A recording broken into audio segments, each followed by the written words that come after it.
Hello po, buong Pilipinas, lalo na, especially na po sa mga Ilongga, mga Hilonggo. May letter sender po tayo nga si Prisitika, taga Bacolod po. Sabi niya, "Hi Ate Jean, ako po si Prisitika, taga Bacolod. Isa po akong transgender po. Ito ang problema ko po, ito po yung mga lalaki na minahal ko. Kinuha na nga yung pagkababae ko. Inabuso pa ako, kinuha pa, dinala ang mga pera ko. Pinagtirahan nila ako.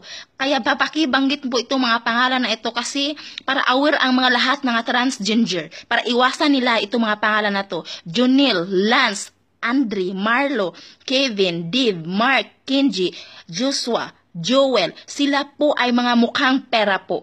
Pinagpirahan ako, ginagamit ako. Lahat ng mga pangalan na binanggit mo ay mga aware sana ang mga transgender. Ang mukha ko ngang kurimaw, nagkakahanap ng pera.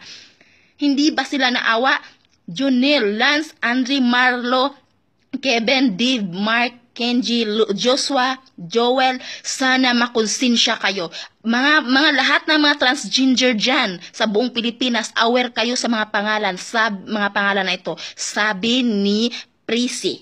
Teka, aware kayo niyan sa mga pangalan niyan dahil pagpirahan daw kayo. Kayo lahat ng mga transgender dyan, aware kayo sa mga pangalan na ito. Pinaglista ni Prisi. Teka. Ayan.